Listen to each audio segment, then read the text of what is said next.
Whenever I was started taking pills was whenever I was about 18, 19 years old. I had a couple injuries in high school, playing high school football, where I hurt my back. I went and seen a doctor about it. They didn't do any x-rays on me. Told them what was wrong, started giving me painkillers. Ask any drug counselor or addict, and they will tell you a painkiller addiction is the kind of addiction that can sneak up on someone. You get hurt, like Jeff, and go to the doctor. The doctor writes you a prescription for opiates, commonly called painkillers, something that happened 259 million times in 2012, according to the latest data from the Centers for Disease Control and Prevention. 2 months worth of painkillers lasting 30 days, probably less. I went back to him. He'd do the same thing. He just upped my prescription. And then it got to the point where he didn't up it. He gave me more. That's when Jeff was sent to a pain clinic. That's also when Jeff says his addiction got worse.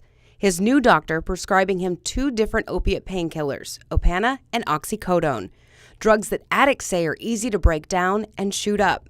Jeff says that's exactly what he started doing. Eventually it got to the point where when I was running out, they were too expensive to buy on the street. So I started shooting heroin in the time being. Jeff is not alone. At the Lighthouse Recovery Center in Washington, Indiana, this story is repeated often. It used to be the meth epidemic, and now all of a sudden we're seeing guys coming in and say, hey, I got a prescription pill epidemic. I was in a car accident, I was in an accident, and the doctor started prescribing me medicine, and next thing you know, I'm hooked to the medicine. And the medicine got too expensive, or the doctor cut me off, so then I went to the streets and replaced that, with either black market drugs or heroin. Baker says 90% of the patients at Lighthouse are opiate addiction cases.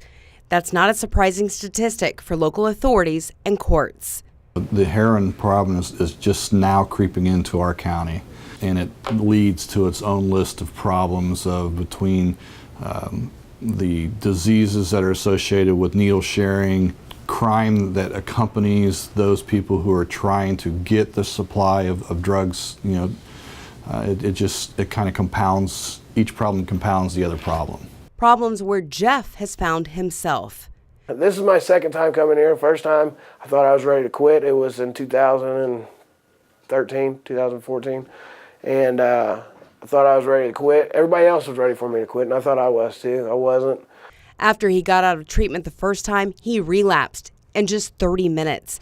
It almost cost him his life after this wreck in Indianapolis.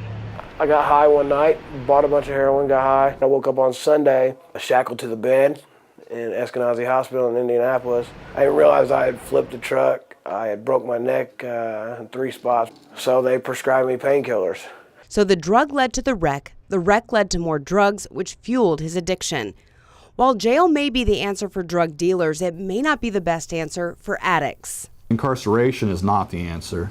I was fortunate to be involved with the introduction of drug court over in Vanderbilt County, where we try to get individuals help as opposed to just locking them up. In the tri-state area, there are several treatment centers, but some say as the problem grows, so does the need for more facilities. I will tell you that in this area, in southern Indiana, we have a need for treatment centers. We don't have enough places for people to go to be able to wean themselves off of these drugs. At Lighthouse, the goal to get to the bottom of the real problem. I take that pill, and all of a sudden I'm a new person. And that's just a symptom of it. It's not the root of it.